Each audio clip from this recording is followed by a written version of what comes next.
Buenas tardes a todas y a todos. Muchas gracias por haber venido. Muchas gracias a Maristela por esta generosa introducción y presentación de los temas, y a mis compañeras y compañeros de mesa. Hemos estado estos 2 días con reflexiones sobre las izquierdas y las luchas, y ahora es esto un momento de hablarnos un poquito con público un poco más amplio, o bastante más amplio de hecho, sobre estos temas. Es un placer enorme estar aquí, y en un momento complicado de las izquierdas a nivel mundial.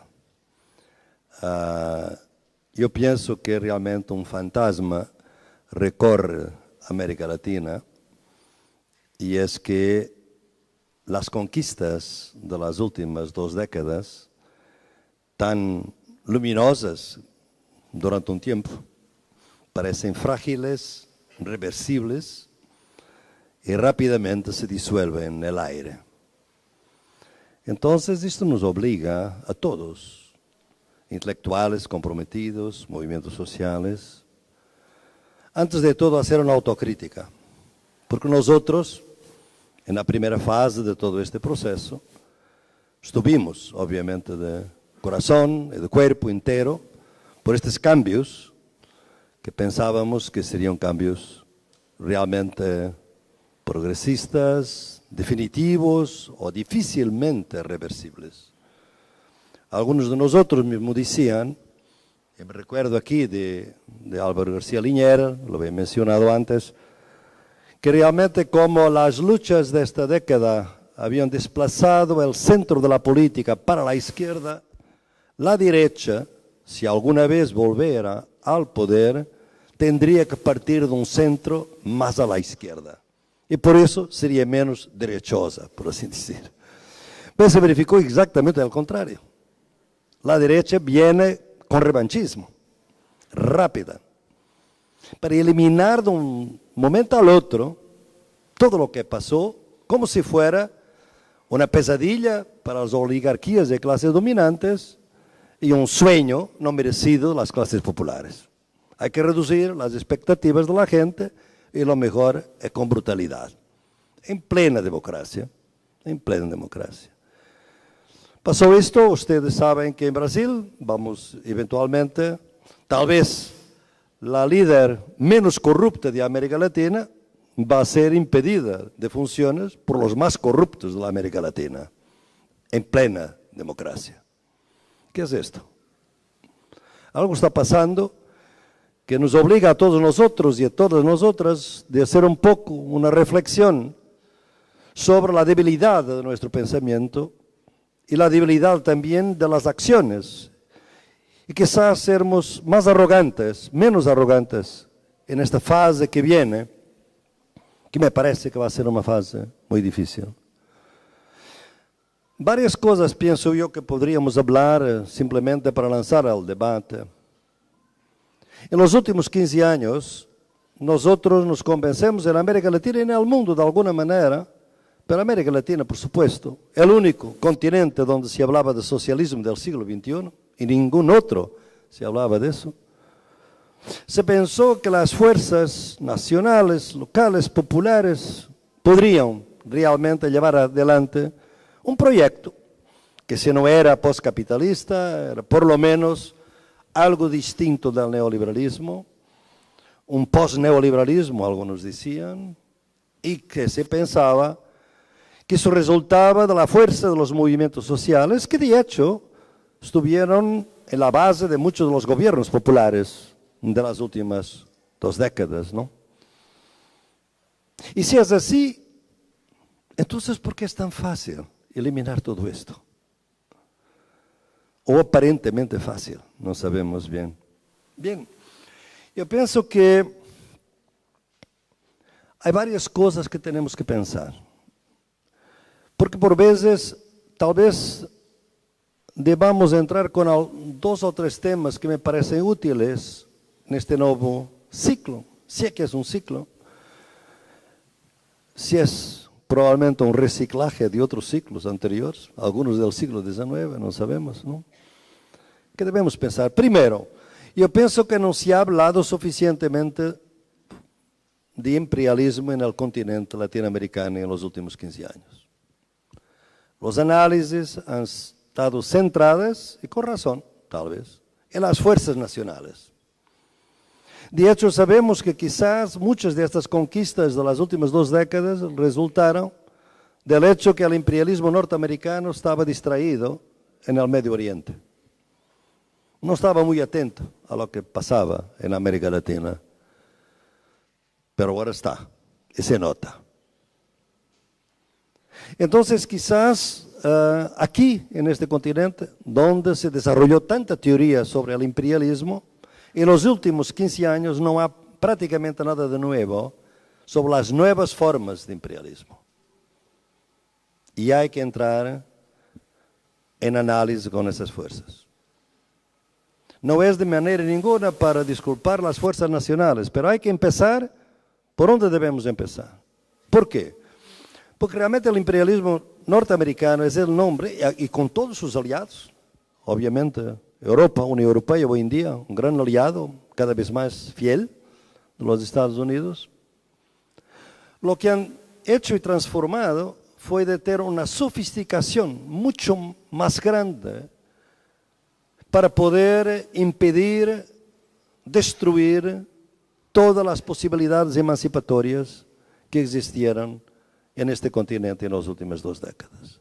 Yo siempre recuerdo a Regis Debray, cuando Fidel, después de la victoria en Cuba, en 1960, lo envió por toda América Latina para que analizara y observara el impacto de la Revolución Cubana en América Latina y que contactara con los partidos comunistas, socialistas, otros partidos de izquierda para ver cómo estaba recibiendo la Revolución Cubana. Y Regis Debray escribió un informe que muchos de ustedes quizás han leído, que es fabuloso en el sentido de decir así a Fidel: mira, me parece que los norteamericanos aprendieron mucho más rápidamente la lección de Cuba que las izquierdas latinoamericanas. Porque él vino por varios países, estuvo en Argentina, en Brasil, y los comunistas, por ejemplo, seguían discutiendo si la Revolución Cubana era realmente progresista, si no, porque Fidel era un hombre de clase media, no era miembro del Partido Comunista. ¿Qué era eso? ¿Una revolución burguesa de otro tipo? Se discutía eso, ¿no? En cuanto los Estados Unidos ya estaban preparando la contrarrevolución, que fue la Alianza para el Progreso, que todos ustedes, los más viejos por lo menos, saben que fueron los planos de desarrollo local por toda América Latina, que montones de plata para que la gente pudiera ver que realmente era posible también al imperialismo ayudar a la gente que no necesitaban la revolución para nada. O sea, la derecha aprendió mucho más rápidamente que la izquierda. Yo pienso que lo mismo está pasando hoy.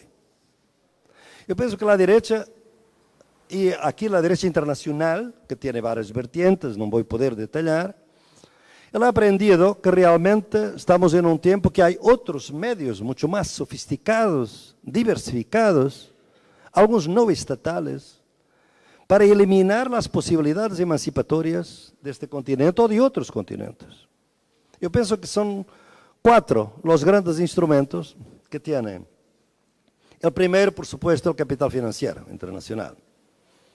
Hoy en día, si soñamos con una política estatal, vengo de Portugal, los de España, de Grecia, lo saben muy bien, si en un día decidimos una medida, por ejemplo, aumentar el salario mínimo nacional, el día siguiente la deuda está con una tasa de interés más alta porque la especulación empezó contra el país, ¿no? En segundo lugar, tiene obviamente también el instrumento de los medios que no tenía antes, ¿no? El monopolio mediático, que es hoy el gran partido de oposición reaccionaria en todo el continente, y no solamente en el continente. En tercer lugar, tiene la religión, sobre todo las religiones evangélicas pentecostales, que están penetrando en todo el mundo con montones de plata, y todas ellas orientadas para el cuarto factor, que es la democracia. La democracia se transformó hoy en día en un arma del imperialismo. ¿Cómo es posible? Nosotros que habíamos luchado por democracia y ahora la democracia es una arma en contra de nosotros. Por eso hay miles de organizaciones de fachada democrática. Se financian todas esas organizaciones para promover la democracia. Algunas son del Estado norteamericano, otras son de multinacionales, otras son de los hermanos Koch, que están financiando todas las calles en Brasil hoy.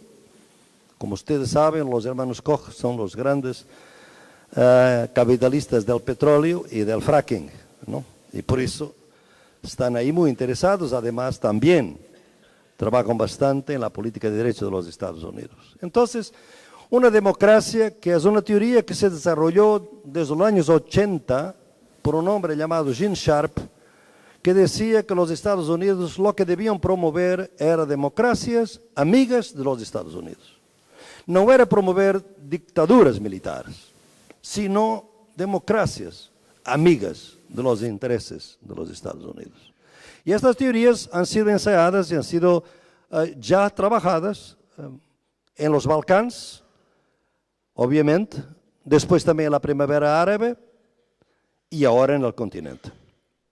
Y consiste básicamente de apoyar organizaciones democráticas de base, algunas de fachada, otras genuinas, financiar, para después lanzar en banderas hostiles y muy agresivas en contra los gobiernos populares que existían antes. O sea, abajo el comunismo, abajo Paulo Freire, abajo marxismo, son las banderas que vemos en las calles hoy en Brasil.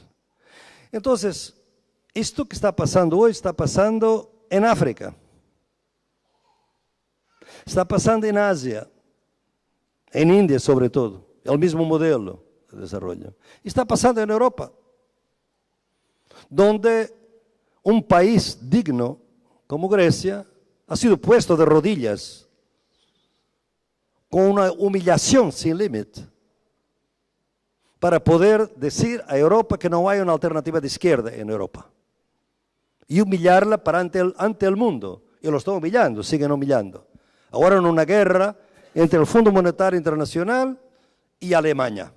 Los dos en guerra porque el fondo piensa que se debe reducir la deuda de los estados de Grecia y Alemania rehúsa esa posibilidad. Y en cuanto al debate entre los dos, no hay plata para los griegos, que además tiene ahora este encargo cruel de los refugiados, que es realmente la gran señal para aquellos y aquellas que pensaban que el colonialismo había pasado, ahora saben que no pasó. Europa es colonialista y está mostrando su verdadera fase de un colonialismo cruel, lanzando hombres y mujeres en campos de concentración que dicen que son causados por mafias, cuando de hecho es el problema del colonialismo europeo, del imperialismo norteamericano y de las alianzas que se crearon, porque esos países vienen de los países que han sido destruidos por el imperialismo. Afganistán, Siria, Irak, etc. Entonces, perante isto, não podemos, neste novo ciclo, dejar de pensar que toda a política de izquierdas em nossos países vai ser todavía mais difícil porque as armas do imperialismo são agora muito mais diversificadas. E algumas são tão fuertes que facilmente intimidam as classes médias, o capital financeiro, porque podem de imediato poner en peligro los pocos o algunos beneficios o privilegios de las clases medias. Entonces, estamos en un contexto donde una derecha internacional de fachada democrática, que tiene una dimensión fascista, antidemocrática, bastante presente en este momento en Hungría, en Polonia, por ejemplo, pero también en otros países, y mismo aquí en el continente. Todos los paramilitarismos están por ahí, privados, privatizados. No se sabe mucho de ellos, pero están ahí. Y las alianzas que hubo en el pasado de derechas fascistas están todavía presentes en el terreno. La derecha fascista portuguesa con Sudáfrica, la dictadura argentina con Sudáfrica. Todos nosotros sabemos ahora quién fue condecorado cuándo por la dictadura acá. ¿No? Entonces, me parece que estas fuerzas nos fueron definitivamente derrotadas por la democracia. Porque la democracia representativa ha sido secuestrada por el capitalismo. Y este es el drama de nuestro tiempo. Y el drama es que si no tenemos democracia, ¿qué tenemos? ¿Lucha armada? Tampoco está en la agenda. Ahora mismo estamos a iniciar, tal vez la única grande, buena noticia del continente, es el proceso de paz en Colombia. El país que no ha dado ninguna noticia buena durante los últimos 15 años, parece que va a dar una buena noticia, que es la paz. El problema es de saber si es una paz capitalista o una paz duradera. Una paz que permita que no salga la guerrilla para entrar en la minería, que es más o menos lo que está planeado para que ocurra, ¿no? Entonces, ¿cómo vamos en este contexto trabajar? Primero, las noticias no son todas malas, o sea, realmente hay siempre dos maneras de ver las cosas, ¿no? Yo soy un optimista trágico, entonces veo las dificultades, pero me rehúso a no ver alternativas, ¿no? Entonces, por ejemplo, vengo de un país de desarrollo semiperiférico, como Maristela lo ha dicho muy bien. Es curioso que continúo a ser un europeo a pesar de todo mi trabajo ser en América Latina, porque no tengo la identidad territorial, porque nosotros somos esencialistas, ¿no? Es muy interesante eso, pero es así mismo, ¿no? Un colega aquí de este país me invitó de una manera sencilla, pero muy ingenuo, para que yo analizara los procesos constitucionalistas de América Latina desde una perspectiva de los extranjeros.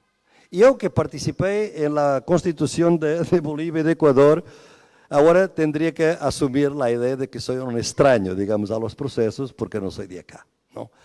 Entonces, estas son las dinámicas en que estamos hoy. Pero vengo de un país que es el único que tiene hoy un gobierno de izquierda en Europa. No hay noticias de eso y gran mayoría de ustedes no saben siquiera, ¿no? Porque es un país que tuvimos en los últimos 4 años la derecha más revanchista que podemos imaginar. Ustedes comprenden porque quizás están viviendo algo semejante, ¿no? Porque fue una derecha que entró para liquidar todo lo que habíamos hecho en los últimos 40 años de la revolución, desde 74, la revolución de los claveles, ¿no? Y por eso empezaron a privatizar. Nosotros que teníamos uno de los mejores servicios nacionales de salud del mundo, privatizaron. La salud, recortes. Mi pensión, por ejemplo, fue recortada de un día al otro de 1/3. Y salarios, desempleo. 2.000 enfermeras de las mejores del mundo que se obligaron, fueron forzadas a emigrar. Médicos. 4 años después hay elecciones. Y una coalición de derecha gana, pero el Partido Socialista es el segundo partido y se pone la cuestión, si realmente la coligación, esta coalición de derecha, 2 partidos, van a formar gobierno, vamos a tener 4 años más de esta derecha, ¿no? Entonces lo que va a pasar es que, ¿cómo es posible organizar un gobierno de izquierda? Si para los comunistas desde siempre el Partido Socialista es un partido de derecha. Y con algunas buenas razones, yo debería decir. Si miramos lo que está pasando con el SPD en Alemania, o con el Partido Socialista francés, o con el Partido Socialista español, por supuesto que esta izquierda, centro-izquierda, socialdemócrata, se alió completamente al capitalismo. La llamada tercera vía,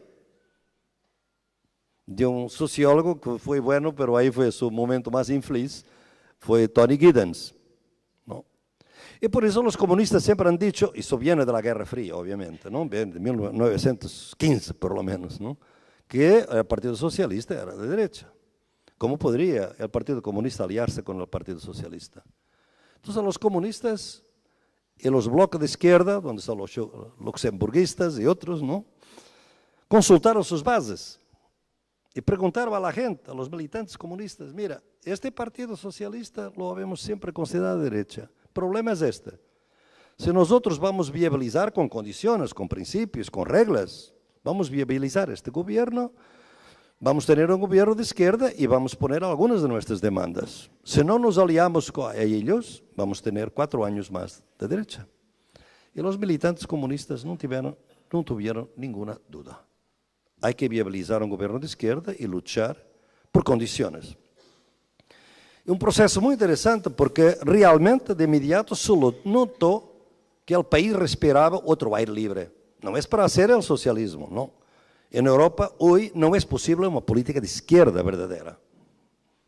Además, hoy en la Unión Europea se dice que ser europeísta significa ser de derecha, porque la izquierda es anti-europeísta, porque criticamos el euro, porque criticamos la deuda soberana, que de soberana obviamente tiene el nombre nada más. Pero es verdad que es posible, dentro de las contradicciones, permitir alguna política más popular, si quiere, ¿no? Y eso se está haciendo en este momento. Y cuando se busca, como todo ahora pasa del presupuesto, y por el presupuesto y por el capital financiero, la izquierda busca una iniciativa simbólica que no entra con el presupuesto, pero que muestra que el país puede ser inclusivo de otra manera. El primer ministro en sí mismo es indiano, es de color de piel muy negra, ¿no? El primer ministro. La ministra de la Justicia es negra y nació en Angola. Secretario de Estado es gitano. Otro secretario de Estado, una mujer invisual. O sea, una idea simbólica de unir el país en contra de la polarización que la derecha había producido en los años, sin ningún impacto en el presupuesto. Pero de repente tú miras un otro país, y ahora sabemos, y esa es la creencia que tenemos, es que este gobierno va a ser efectivamente derrotado. Va a ser derrotado por la Unión Europea. Y está siendo derrotado, ¿por qué? Porque Portugal es pequeño, Grecia es pequeño, España es grande. Y por eso está impidiendo de un gobierno de izquierda en España. Y se está logrando eso. ¿Por qué? Porque realmente habría una posibilidad, y ustedes algunos saben que trabajo bastante en España con el partido Podemos, estábamos buscando eventualmente una solución con el PSOE, que es todavía más difícil, porque realmente es un partido bastante de derecha en los últimos tiempos, pero ni los varones del PSOE, ni la Unión Europea quiere de alguna manera que España tenga una alternativa de centro-izquierda en este momento. Y por eso las revelaciones todos los días, ahora una más, que Hugo Chávez entregó 8 millones de dólares a Podemos. Todas las semanas, es siempre cuando se intenta una negociación, sale una noticia. Y esa noticia obviamente es para impedir una solución de izquierda. Y realmente estoy seguro que España no va a tener en este momento es muy difícil de imaginar una solución de izquierda. Y si España no tiene, Portugal va a ser derrotado como Grecia ha sido derrotada. Por eso vamos a pasar por un periodo difícil. Por eso esto les digo para decir una cosa. Primero, es que vamos a entrar en un periodo de luchas defensivas. Claro que es posible organizar luchas ofensivas. No sé, en marco democrático va a ser muy difícil. En segundo lugar, pienso que vamos a tener que imaginar la política de una u otra manera. Los partidos que estuvieron en el poder aquí en el continente, nosotros en Europa aprendimos bastante. Aprendimos la democracia participativa dentro de los partidos, por ejemplo, Podemos. Yo estudié en los 90 el presupuesto participativo, toda la idea de democracia participativa, para crear partidos de tipo nuevo, partidos movimiento. Y en eso estamos intentando. No me parece que en el nuevo ciclo los partidos puedan tener el monopolio de la representación. Los partidos, a la manera antigua, no pueden. No pueden porque, además, no les gusta el disenso. No les gusta la diversidad de opiniones. Son muy sectarios, intentan siempre ir por el sectarismo y crear o estás conmigo o entonces estás con la derecha. Y así no es posible construir una otra hegemonía de izquierda, digamos así. Entonces, pienso que deberemos imaginar la política de una otra perspectiva. Y esa es mirar las buenas noticias. Las buenas noticias vienen de otra fuente, que por ahora no sabemos agregar de ninguna manera. Y que cuando estamos en los talleres de la Universidad Popular de los Movimientos Sociales, la semana pasada en Córdoba, ahora aquí, donde no estamos hablando de partidos y de grandes partidos, hablamos de movimientos que vemos, hombres y mujeres, resistiendo, buscando alternativas, con mucho sacrificio, pero nunca desistiendo de una otra política, de una otra sociedad, de una otra dignidad. No hablan de socialismo, los indígenas no hablan de socialismo, pero hablan de respeto y de dignidad. No hablan muchas veces de izquierda o de derecha, pero sabemos de qué lado están contra la minería. Son los que mueren, son los que están saqueados, son los que están despojados, son los que están muertos. Y están todavía invisibles. Ustedes saben muy bien que Argentina era un país que hace 20 años no tenía indígenas. Se decía que no tenía indígenas. Hoy estamos entrando con una otra agenda política, obviamente, ¿no? Pero todavía muy precaria, a mi juicio. Entonces me parece que cuando nosotros miramos estas iniciativas, los movimientos, hay un aliento, hay una fuerza. La gente no está desistiendo porque no puede desistir. Porque, como digo, alimenta a sus hijos hoy, pero no sabe si los puede alimentar mañana. Está vivo hoy o vivo hoy, no sabe si está vivo mañana. Vive en su territorio ancestral hoy, pero mañana puede entrar una maquinaria de la minería. No son clases medias urbanas con una seguridad de empleo y de algún bienestar. Es gente amenazada en las raíces de su dignidad y de su vida. Y son esos y esas que de alguna manera nos dan esperanza de que va a ser posible reinventar la política. El problema es cómo vamos a encontrar formas de articular movimientos sociales y partidos. ¿Cómo es posible articular una política donde los movimientos no sean lo que han sido hasta ahora? Básicamente, una masa al servicio de los partidos. O sea, una visión manipuladora de los partidos en relación a los movimientos. Y los movimientos muchas veces indo al otro extremo de un autonomismo que se quedan por sus iniciativas, pero tampoco pueden agregar. Entonces, vivimos entre una manipulación fuerte de partidos sin alma y una fragmentación totalmente desbordante, paralizante. Por eso hay que reinventar, para eso necesitamos, como no hay un comando central, vamos realizando nuestros talleres para que la gente se conozca, para que la gente se entienda, para que podamos crear articulaciones de luchas. Y esas articulaciones van a ser fundamentales en este próximo tiempo. Nosotros habemos realizado estos talleres, ustedes ven, por ejemplo, en este momento, miren los partidos, los países. Les doy el ejemplo ahora de estos días, Mozambique, lo mismo. La minería entrando por todos lados. La manipulación mediática, no sé si ustedes saben que ahora se está mostrando que las fotografías que salen de eventos de violencia islámico y tal son fotomontajes, que no son verdaderas. Son de otro tiempo y de otros lugares, que se dice que pasó en Afganistán, pero se pasó en otro lado. Y son los periodistas, están trayendo mucha cosa de falsidad de estas noticias. Pero nosotros, por ejemplo, logramos traer campesinos de Mozambique con campesinos de Brasil que luchan contra la misma empresa de minería, la Vale do Rio Doce. Y juntar mujeres con campesinos y LGBT con campesinos para pensar si es posible una articulación de esas luchas. Y al final de nuestros talleres, el Foro Mujer declaró públicamente y cambió su política diciendo, de ahora adelante, las luchas de los campesinos por la tierra en Mozambique es una lucha de las mujeres mozambicanas. No es una lucha de campesinos, es una lucha nuestra. Entonces, esto es lo que necesitamos un poco, porque cada uno, yo veo en los talleres, en este mismo en que estuvimos, tenemos mucho una idea propietaria de nuestra lucha.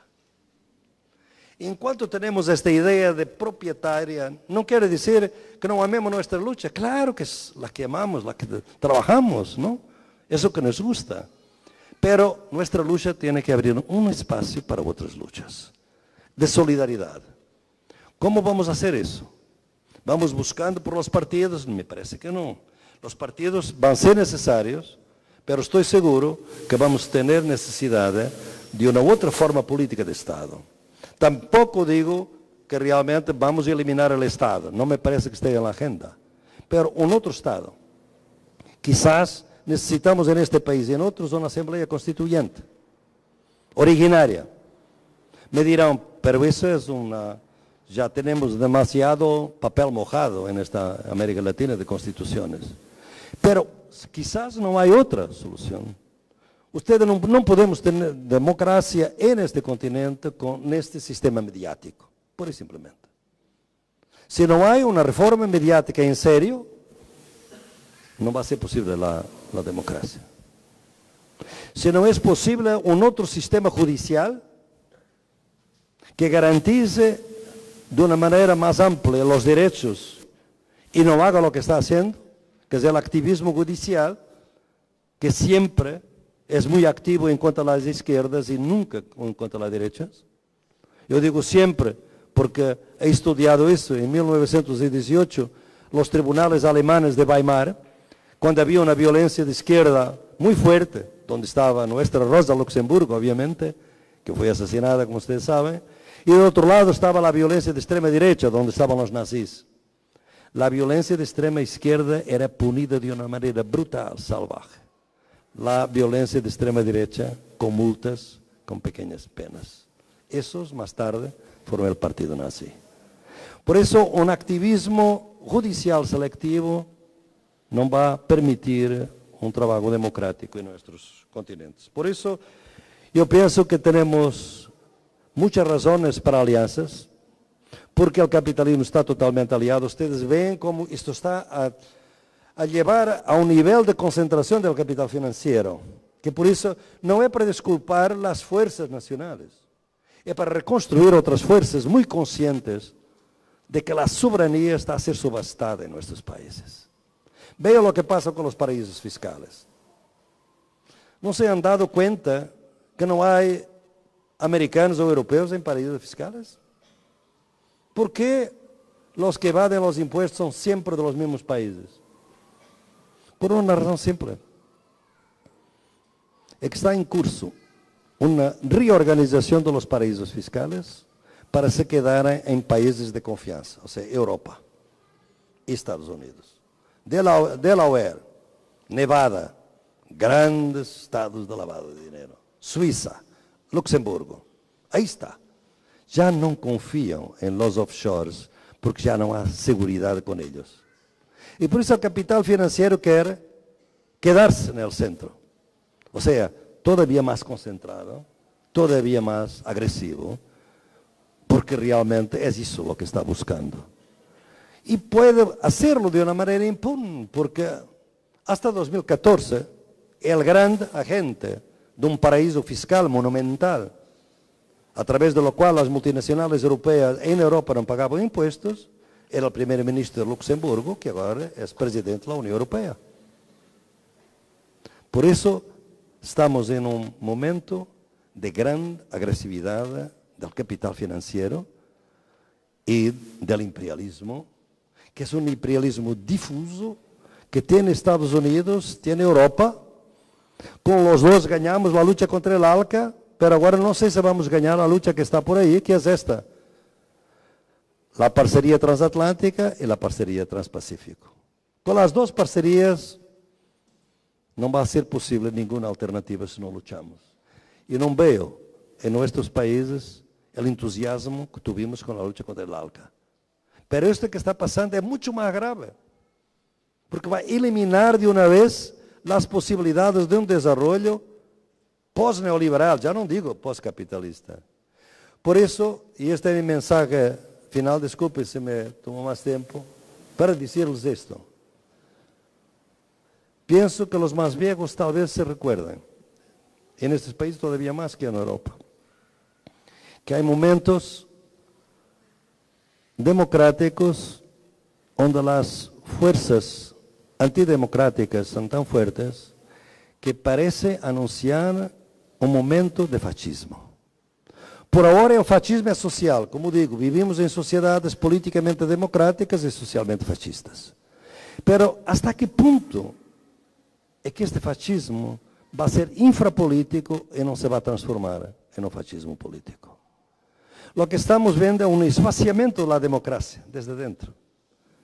Toda a tensão com o capitalismo se disuelve. E por isso a democracia passa a ser a outra face do capitalismo. Assim, me parece que devemos entrar em uma mentalidade dos frentes antifascistas. E, de novo, deixemos um pouco o dogmatismo, deixemos de lado um pouco nosso fraccionismo e empecemos, a nível dos partidos e a nível dos movimentos, os frentes, donde não devemos perder, obviamente, a identidade, obviamente que tiene que mantenerse, pero con reglas, buscarmos alianzas que sean más eficaces de las que tuvimos, porque no me parece que el tiempo sea un tiempo de desunión, ha de ser un tiempo para tenermos alguna posibilidad y para hacermos esto que digo, siempre, para sermos rebeldes competentes, tenemos que ser distintos de lo que hicimos hasta ahora. Y lo que les pido y que sugiero y que estamos trabajando é que vamos analisando sem prejuízos, que este é um tempo novo, um tempo muito amenazante, onde obviamente a Madre Tierra já sabemos que está também amenazada, não é por ausência que não hablei, é tão importante para nós. Então, há alianças, não somente entre forças políticas, sino também entre seres humanos e a Pachamama. E temos que entender diferentes linguagens, porque a Pachamama tampouco habla de socialismo. Porque habla um linguagem muito forte para uma outra vida digna de futuro. Muchas gracias.